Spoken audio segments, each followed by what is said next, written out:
Hi foodies. ఈరోజు మనం గుత్తి వంకాయ మసాలా కర్రీ ఎలా చేయాలో చూద్దామండి. దానికి సంబంధించిన సామాను ఇక్కడ నేను చూపిస్తున్న మసాలా ఐటమ్స్ అన్నమాట. మొత్తం మనకి ఏమేం కావాలో నేను అన్నీ ఇక్కడ ఒక్కొక్కటిగా క్లియర్గా చూపిస్తాను.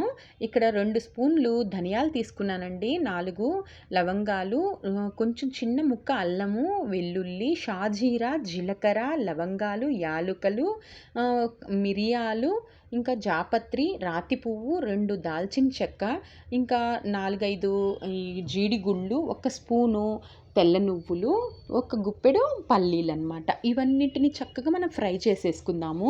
ఈ నువ్వులు, పల్లీలు పొడి ప్రతి ఒక్క కూరలో మనం యాడ్ చేసుకోవచ్చండి.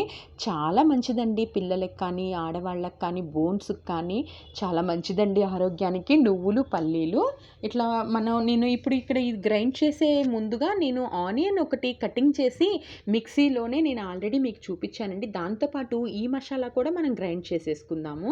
శుభ్రంగా గ్రైండ్ చేసేసుకొని మెత్తగా పేస్ట్ చేసేసుకుందాము. ఇప్పుడు కడాయి పెట్టేసుకొని ఆయిల్ వేడెక్కే లోపు మనం ముందుగా ఈ గుత్తి వంకాయలు ఏవైతే ఉన్నాయో వాటిని శుభ్రంగా కడిగి నేను కటింగ్ చేసి ఘాట్లు పెట్టి బాగున్నాయా లేదా చెక్ చేసుకున్నాను. కొంచెం లోపల సాల్ట్ పెట్టేశాను. సాల్ట్ పెట్టి ఇప్పుడు ఈ ఆయిల్లో ఫ్రై చేస్తున్నా. ఇలా మగ్గిందా లేదా అని మనం స్పూన్తో కానీ చాకుతో కానీ అట్లా చెక్ చేసుకోవాలన్నమాట. ఇవి మగ్గినాయండి, మూత పెట్టి లో ఫ్లేమ్తోనే మగ్గబెట్టాలన్నమాట. చక్కగా ఇట్లా మగ్గినాక వీటిని సపరేట్గా తీసేద్దాం ఒక ప్లేట్లోకి. ఇప్పుడు ఇదే కడాయిలో ఇదే ఆయిల్ చాలదండి, కొంచెం వేసుకోవచ్చు.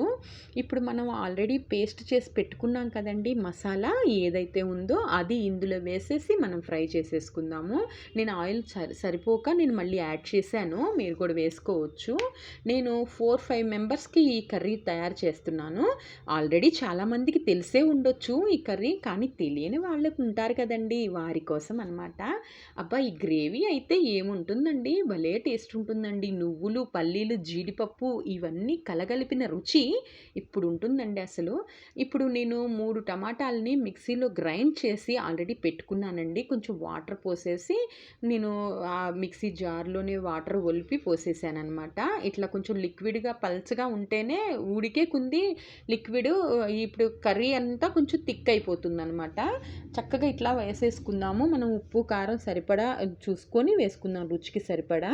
ఇప్పుడు చక్కగా మనం ఫ్రై చేసి ముందుగా పెట్టుకున్నాం కదండి ఆ గుత్తి వంకాయల్ని ఇందులో మనం యాడ్ చేసేసుకుందాము. ఇందులో యాడ్ చేసుకొని చక్కగా ఉడకనియాలండి. ఇప్పుడు కొత్తిమీర, పుదీనాకులు శుభ్రం కడిగి పైన వేసేసుకుందాము. చూడండి, ఆయిల్ సపరేట్ అయిపోయింది కదా, సిమ్లోనే చక్కగా వేగనివ్వాలండి. మీకు నచ్చింది అనుకుంటున్నాను. నచ్చితే ఒక్కసారి కామెంట్ రూపంలో చెప్పండి. Okay friends, bye. Please subscribe.